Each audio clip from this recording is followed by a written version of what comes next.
नमस्कार दोस्तों, कैसे हैं आप लोग। फाइनली दोस्तों, आप सब लोगों ने बोला था कि क्लास 11th की एनसीईआरटी ज्योग्राफी की किताब शुरू करो, तो मैं शुरू कर रहा हूँ। पहला चैप्टर है ज्योग्राफी एज अ डिसिप्लिन।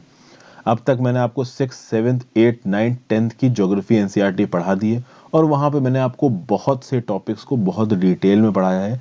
जितना डिटेल में उनको एनसीईआरटी में नहीं लिख के रखा गया, उतना ही ज़्यादा इमेजेस को दिखा के, अलग से कंसेप्ट को समझा के, कुछ और एक्स्ट्रा वीडियोस बना के मैंने चीज़ें आपको समझाई हैं।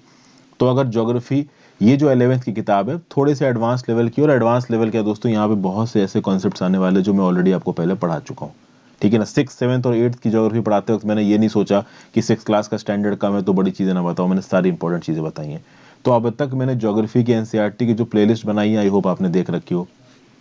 साथ साथ ज्योग्राफी की एक अलग से और प्लेलिस्ट है मेरे चैनल पे, उसको भी आप देख लीजिए, आपको काफ़ी नॉलेज मिल जाएगी। जब तक मैं 11th और 12th की एनसीईआरटी खत्म करूंगा और उसके साथ कुछ और लगभग 15 से 20 ज्योग्राफी की वीडियोस बनाऊंगा, आपकी ज्योग्राफी का सिलेबस कंप्लीट हो जाएगा। तो बिना टाइम वेस्ट किए आगे बढ़ते हैं। आगे बढ़ने से पहले वीडियो पे लाइक का बटन, शेयर कर दीजिए वीडियो को। अगर चैनल को सब्सक्राइब नहीं किया हो तो कर लीजिए, ज्वाइन बटन दबा के आप कुछ और वीडियोस देख सकते हैं। इंस्टाग्राम पे फॉलो कर लीजिए, आपको जेन्युइन डॉट से जवाब दूंगा। टेलीग्राम को ज्वाइन कर लीजिए, वहाँ पे आपको लेक्चर्स की पीडीएफ और नोटिफिकेशंस मिल जाएगी। इस लेक्चर की क्या ही पीडीएफ लेंगे, ये एनसीईआरटी तो फ्रीली अवेलेबल है एनसीईआरटी की वेबसाइट पे, आप जाके डाउनलोड कर सकते हो।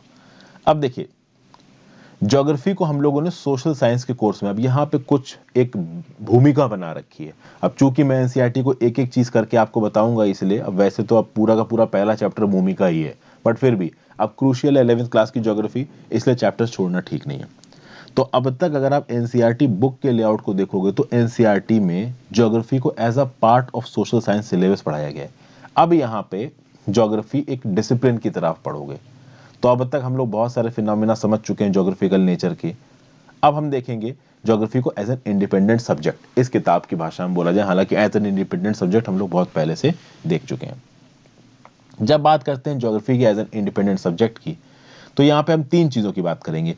एक तो फिजिकल एनवायरनमेंट ऑफ द अर्थ, इसके साथ साथ जो ह्यूमन एक्टिविटीज करते हैं इस फिजिकल एनवायरनमेंट में, और ये जो फिजिकल एनवायरनमेंट ऑफ अर्थ है और ह्यूमन एक्टिविटीज जब मिलकर एक दूसरे के साथ इंटरैक्टिव रिलेशनशिप करते हैं, तो उससे जितने भी तरीके के मैनिफेस्टेशंस निकलते हैं वो सब ज्योग्राफी में पढ़े जाते हैं।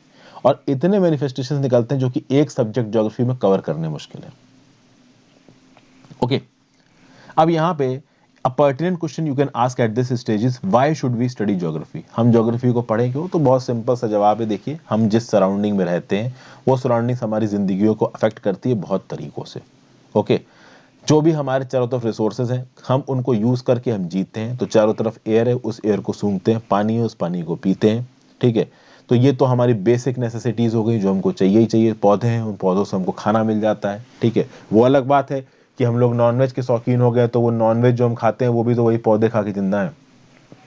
तो कुल मिला के जो बेसिक एनर्जी वो पौधे से आ रही है, और सारी की सारी एनर्जी सन से आ रही है। तो सन भी एक रिसोर्स है जिसका हम इस्तेमाल कर रहे हैं। कुछ और रिसोर्सेज होते हैं जैसे मिनरल्स का खनन, उनका भी हम इस्तेमाल करते हैं। ये सारी चीज़ों का इस्तेमाल मैं पहले आपके साथ डिस्कस कर चुका हूँ। तो प्रिमिटिव सोसाइटीज थी, वो केवल उन प्लांट्स और एनिमल्स को खाते थे जिनसे उनका खाना पूरा हो जाता था। जैसे जैसे समय बीता, हम लोगों के पास वो टेक्नोलॉजीज आ गई कि हमने फूड को थोड़ा रिफॉर्म्ड फॉर्म में कंज्यूम करना शुरू कर दिया। तो पहले क्या करते थे, जानवर को मारा सीधे ही खाने लगे, समझ में ही नहीं आया प्रिमिटिव आदमी को करे क्या। फिर प्रिमिटिव आदमी को फायर दिखी, तो भैया खाने को पका के खाने लगे। अब तो आप चिकन को लेके 4 घंटे मैरिनेट करते हो, उसको पकाते हो, 10 तरीके की मटन की डिशेज आ गई हैं। तो टेक्नोलॉजी के बढ़ने के साथ साथ, टाइम के बढ़ने के साथ साथ, कहने का मतलब ये है कि हमने अपने चारों तरफ के रिसोर्सेज के प्रयोग के जो फॉर्म है उनको बहुत बदल दिए हैं। तो लैंड, सॉयल, वाटर, ये सब चीज़ें हम लोग बहुत अलग अलग प्रकार की यूज़ करते हैं। फूड हैबिट्स हमारी अलग अलग प्रकार की हो गई हैं। फिर हम लोग कपड़े भी अलग अलग प्रकार के पहनते हैं। गर्मी है तो भाई हल्के कपड़े पहने जाते हैं, काले नहीं हो, मतलब लाइट कपड़े पहने जाते हैं, लाइट कलर के। गर्मियां हैं तो भाई, सॉरी, सर्दियां हैं तो ठंडे कपड़े पहने जाएंगे, काले कपड़े पहने जाएंगे, जो कि वो सनलाइट, गर्मी को ज़्यादा खींचते हैं अपनी तरफ। फिर भाई हमारे नेचुरल रिसोर्स बेस में वेरिएशन है, हमारे टेक्नोलॉजिकल डेवलपमेंट में वेरिएशन है। तो यूएस में जो टेक्नोलॉजिकल एडवांसमेंट है वो इंडिया में नहीं है। इंडिया में जो टेक्नोलॉजिकल एडवांसमेंट है वो अफ्रीका की एक छोटी सी कंट्री घाना में नहीं है। तो हम किस जगह पे रह रहे हैं, वहाँ पे कितने नेचुरल रिसोर्सेज हैं, वहाँ का फिजिकल इन्वायरमेंट कैसा है, वहाँ पे टेक्नोलॉजिकल डेवलपमेंट कैसा है, वहाँ के जो सोशल ऑर्गेनाइजेशन और कल्चरल डेवलपमेंट कैसा है। तो एक पर्टिकुलर जगह पे ये सारे फैक्टर्स अफेक्ट करते हैं कि भैया उस जगह के लोग किस तरीके से रह रहे हैं, किस तरीके से अपनी ज्योग्राफी का इस्तेमाल कर रहे हैं। और ज्योग्राफी अलग अलग जगहों पे अलग अलग होगी। तो अलग अलग लैंड्स में डाइवर्स ज्योग्राफिकल फीचर्स होंगे, वहां पे लोगों के रहने, खान पान, इकोनॉमिक डेवलपमेंट, इन सब का तरीका अलग होगा, तो वहां की ज्योग्राफी भी अलग अलग होगी। तो अब देखिए, जैसे फॉर एग्जांपल खान पान की मैं आपको सिंपल बात बताऊं, अगर आप प्लेन इलाके में आ जाओ, यूपी के बिल्कुल प्लेन इलाके में या बिहार के प्लेन इलाके में, तो वहां पे मच्छी खाने वाले लोग नहीं दिखेंगे आपको ज्यादा। आप ढाबों में भी जाओगे तो आपको चिकन मिल जाएगा, दाल रोटी मिल जाएगी। आप बंगाल में चले जाइए, बंगाल में चले जाइए तो बंगाल के जो बिल्कुल कोस्टल इलाके में जाओगे ना, तो वहां पे लोग 3 टाइम मछली ही खाते हैं, अलग अलग प्रकार की। तो मछली चावल या मछली रोटी, रोटी तो खैर नहीं खाई जाती है। तो अब ये जगह का चेंज हो गया भाई। जिस जगह पे जो चीज उसकी ज्योग्राफी के हिसाब से ज्यादा अवेलेबल है, उसका कंजम्पशन नेचुरली बढ़ जाएगा, अगर वो बेनिफिशियल है तो। ठीक है, ये मछली के छोटे से एग्जाम्पल मैंने चीजें आपको समझाई। तो ज्योग्राफी हमको क्या सुविधा देती है कि भैया जो डाइवर्सिटी हमारे चारों तरफ दिख रही है, उसका प्रयोग करके हम पहली बात तो ये पता कर सके कि ये डाइवर्सिटी है क्यों। तो भैया अलग अलग जगहों पर, अलग अलग जगह पे, समय पे ये डाइवर्सिटी आती क्यों है, और उसके बाद उन डाइवर्सिटी का इस्तेमाल करके हम जान सकें मैप बना के कि किस जगह पे क्या चीज है, और उन जगहों पे जो भी चीज है उनका इस्तेमाल करके उसको डिप्लॉय कर सके अपने कामों में। जैसे ज्योग्राफिकल इंफॉर्मेशन सिस्टम की बात कर लीजिए, कंप्यूटर कार्टोग्राफी की बात कर लीजिए। ज्योग्राफिकल इंफॉर्मेशन सिस्टम क्या हो गया कि आपके चारों तरफ जो भी डाटा अवेलेबल है, उस डाटा को यूज करके आप किसी एक ज्योग्राफिकल इंफॉर्मेशन के बारे में पता कर सको। अब ये एक अलग ही प्रकार की टेक्नोलॉजी है, ठीक है ना। मतलब कि ज्योमेट्रिक डाटा, स्पैटियल डाटा, मतलब ज्योमेट्रिक डाटा, जो 3D डाटा है आपके पास, जो उस जगह पे अवेलेबल है, उस डाटा का प्रयोग करके आपने एक सिस्टम में फीड किया और उसके बेसिस पे कुछ पैटर्न्स को स्टडी किया। इसको कंप्यूटर कार्टोग्राफी के साथ भी जोड़ा जा सकता है। कंप्यूटर कार्टोग्राफी, कार्टोग्राफी मतलब मैप बनाना, और मैप को कंप्यूटर की मदद से बनाना, तो वो हो गया कंप्यूटर कार्टोग्राफी। तो कंप्यूटर कार्टोग्राफी जीआईएस का एक छोटा सा पार्ट है। जीआईएस तो अब एक बहुत ब्रॉड फील्ड हो गया है, इसमें सैटेलाइट इन्वॉल्वमेंट हो गई है। तो किसी एक जगह पे, किसी एक फिजिकल सराउंडिंग में जो कुछ भी वहां की जियोलॉजी, और ज्योग्राफी जियोलॉजी में फर्क है। जियोलॉजी मतलब लैंड फॉर्म, तो जिस प्रकार का भी लैंड फॉर्म है, उस लैंड फॉर्म का एक मैप बनवाया, कंप्यूटर में फीड किया, एसोसिएटेड इन्फॉर्मेशन को निकाला, और उससे रिलेटेड जो भी चीजें हैं उनको एनालाइज करके आपने कुछ डिसीजंस लिए, कहीं पे कोई चीज इंप्लीमेंट की। तो बेसिकली डेवलपमेंट के लिए इस तरीके के जो टेक्नोलॉजिकल एडवांसमेंट्स हैं, वो आज की डेट में डिप्लॉय किए जाते हैं। और ये सब किसकी वजह से संभव हुआ है? ज्योग्राफी की वजह से संभव हुआ है। ये जो पृथ्वी है, ये पृथ्वी हमारा घर है। अब बहुत सारे लोगों को लगता है कि भाई पृथ्वी केवल ह्यूमंस का घर है, बट ऐसा तो नहीं है। पृथ्वी जितने भी प्रकार के आपको आसपास जानवर, जीव जंतु, पेड़ पौधे मिल रहे हैं, सबका घर है, ठीक है ना। तो ऐसा नहीं है कि कोई ह्यूमंस का कॉपीराइट इस पृथ्वी के ऊपर कि नहीं, ह्यूमन ही रहेंगे। क्योंकि अगर आप बाकी चीजें हटा दोगे ना, तो ह्यूमंस जिंदा ही नहीं रह पाएंगे। प्लांट्स नहीं रहोगे तो खाओगे क्या, ठीक है ना। तो पृथ्वी हर प्रकार के जो क्रिएचर्स, बिग स्मॉल स्पेशीज आपको चारों तरफ नजर आ रहे हैं, उन सबका घर है।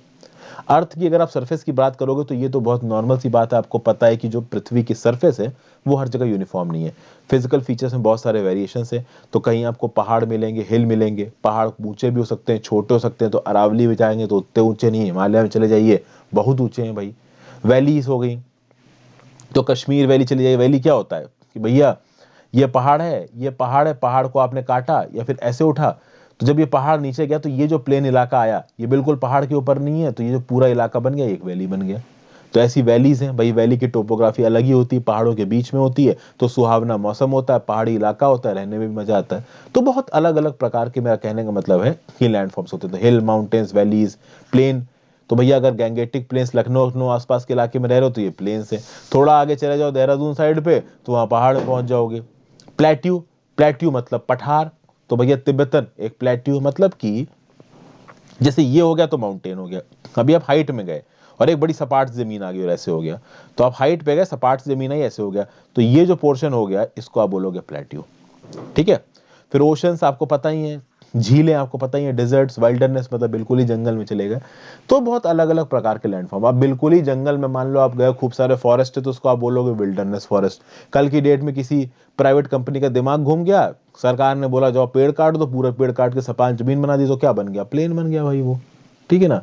तो लैंड फॉर्म्स को जो ह्यूमन बींग्स है वो अपने हिसाब से चेंज भी करते हैं, अपनी टेक्नोलॉजी के दम पे, अपनी जरूरत के दम पे। ये जो जरूरत से ज्यादा चेंज कर रहे हैं ह्यूमंस, उसकी वजह से सारा का सारा डिजास्टर हो रहा है आज की डेट में। फिर आप देखो, गांव हैं, शहर हैं, सड़कें हैं, रेलवेज हैं, पोर्ट्स हैं, मार्केट्स हैं, ये सारे एलिमेंट्स ह्यूमन बींग्स ने क्रिएट किए हैं। और ये जो क्रिएशन है ये एक दिन में नहीं हुआ, ये हजारों सालों में हुआ है। जैसे जैसे इंसान का कल्चरल डेवलपमेंट हुआ, और कल्चरल डेवलपमेंट से ज्यादा उसका जब इकोनॉमिक और टेक्नोलॉजिकल डेवलपमेंट हुआ, तब उसको चीजें समझ में आई कि भाई क्या क्या चीजें निकल के आ सकती हैं। और इन कल्चरल रिलेशंस के चलते, उसकी टेक्नोलॉजिकल डेवलपमेंट के चलते, और फिजिकल एनवायरनमेंट जिस हद तक उसको परमिशन देता है चीजों को बदलने के लिए, तो physical environment social cultural features के बीच में रिलेशन देखा। उस रिलेशन के दम पे हमने आसपास की जगहों से अपने लिए रिसोर्सेज निकालने शुरू किए, या आसपास की जगहों पे जितना हो सका उनको बदल के अपने लिए चीजें बनानी शुरू की। यहाँ पे ह्यूमंस के क्रिएटिव स्किल्स, टूल्स, टेक्निक्स, बहुत सारी चीजें लगी हैं। तो कल्चर डेवलपमेंट मतलब जितनी तेजी से एक सिविलाइजेशन डेवलप हुई, उतनी तेजी से उसने आपको इकोनॉमिकली डेवलप किया, अपनी ज्योग्राफी को डेवलप किया। फॉर एग्जाम्पल आप बात कर लीजिए इंग्लैंड की, तो यॉर्कशायर, लंदन के आसपास की जो जगहें थी, मैनचेस्टर, वहां पे इंडस्ट्रियल रेवोल्यूशन 1750 में आ गया। इंडिया में 1947 तक नहीं आया, उसके बाद आया। अब उसकी बहुत सी वजहें थी भैया, वो कल्चरली ज्यादा डेवलप हो गया, हम कल्चरली पिछड़े थे, तो अंग्रेजों ने आके हमको गुलाम बना लिया, हम अपनी प्रोग्रेस को कर ही नहीं पाए। तो जो चीज इंग्लैंड ने 1750 में कर ली, वो हम 1950 के बाद करना शुरू करेंगे, तो उनसे कैसे कंपीट करेंगे। तो किसी भी एक जगह की ज्योग्राफी, कुल मिला के कहने का मतलब है, बहुत सारी चीजों पर डिपेंड करती है। और किसी एक जगह की ज्योग्राफी को पूरी तरीके से काम में लगाने के लिए एक इंसान का टैलेंट, उसका दिमाग, उसके साइंटिफिक एम्पावरमेंट, बहुत सारी चीजें मैटर करती हैं। ठीक है दोस्तों, तो बेसिकली ज्योग्राफी क्या है, तो इसकी डेफिनेशन ये निकाल के आती है in very simple words. It can be said that geography is the description of the earth. Earth का डिस्क्रिप्शन कर दिया, लेकिन ज्योग्राफी में बहुत प्रकार की ज्योग्राफी है। Physical geography, economic geography, cultural geography, मतलब कि आपने फीचर्स ऑफ द अर्थ को प्रयोग करके अपने लिए किस तरीके से इंप्लीमेंट किया, इस ये भी ज्योग्राफी का एक फैसेट है। तो सिंपल शब्दों में ज्योग्राफी को डिसाइड करना, डिफाइन करना थोड़ा मुश्किल है। ज्योग्राफी को पहली बार कॉइन किसने किया था, ये शब्द किसने बनाया था, तो इराटोस्थेनीस करके एक स्कॉलर हैं, ग्रीक स्कॉलर, 276 से 194 बीसी में एक्टिव थे। इन्होंने ज्योग्राफी नाम का शब्द बनाया दो ग्रीक शब्दों से। एक तो जियो जिसका मतलब है अर्थ, दूसरा है ग्राफोस मतलब जिसका मतलब है डिस्क्रिप्शन। ग्राफ पेपर देखा है ना आपने, तो ग्राफ पेपर में आप क्या करते हो, दो डायमेंशंस पे चीजों को प्लॉट करके उसको डिफाइन करते हो कि भाई ये इसकी कैरेक्टरिस्टिक्स है। तो ग्राफोस भी आपको ज्योग्राफी में आ गया। ओके, तो कुल मिला के भैया बिल्कुल डिटेल्ड और एनालिटिकल डिस्क्रिप्शन करते हो आप पृथ्वी का, तो वो बन जाती है ज्योग्राफी। ज्योग्राफी क्या है, this is the abode of human beings. कह रहा है तो सॉरी अर्थ, जैसे कि मैंने आपको पहले बताया कि कुछ लोगों को लगता है कि जो अर्थ है केवल ह्यूमन बींग की जगह है, बट ऐसा है नहीं। हाँ, बट ये कह सकते हो कि आप पृथ्वी पे जो डोमिनेंट फॉर्म है वो ह्यूमन बींग्स है। ह्यूमन बींग्स के पास इतना दिमाग है कि उन्होंने ज्योग्राफी को इस हद तक अपने फेवर में इस्तेमाल कर दिया कि सब कुछ उनके हिसाब से चलता है, जानवर जानवर सबको कोलोनाइज करके रख दिया है। आप सोचो कि आज की डेट में अगर आप आज से 70 साल पहले चले जाओ, तो इंसान इंसान को कोलोनाइज करता था। तो अंग्रेजों ने आया और इंडिया को अपनी कॉलोनी बना लिया, और खूब इंडिया को उन्होंने रगड़ के रखा, बिल्कुल ही बर्बाद करके रख दिया, सारा पैसा लूट ले गए। आज की डेट में हम जानवरों को कोलोनाइज ही तो कर रहे हैं। ह्यूमन बींग्स ने जो जानवरों को आज की डेट में कर रखा है वो क्या है, कोलोनाइजेशन है। अब किसने हक दिया कि आप पकड़ के जानवर को मार दो, ठीक है ना, खा लो उसको। लेकिन आप ये क्यों कर रहे हो, चूंकि आप एक डोमिनेंट रेस हो। अगर हम एक इंफीरियर रेस होते और हमसे कोई डोमिनेंट रेस होती, तो वो शायद हमारे खिलाफ ये करती। ये अंग्रेज जो हमको दबाते थे गुलाम बना के, रेस के बेसिस पे तो दबाते थे। कुल मिला के मैं ये एग्जांपल्स आपको इसलिए दे रहा हूं दोस्तों, ताकि ये बात समझ पाओ, ज्योग्राफी जो आप पढ़ते हो ना उससे बहुत ज्यादा है। हम तो जो ज्योग्राफी पढ़ते हैं वो बहुत बेसिक ज्योग्राफी है, ठीक है। उसके बाद देखा जाए कि जो रियलिटी है हमारे चारों तरफ की, वो बहुत ज्यादा मल्टीफेसेटेड है, और अर्थ ये बहुत हद तक मल्टी डायमेंशनल है।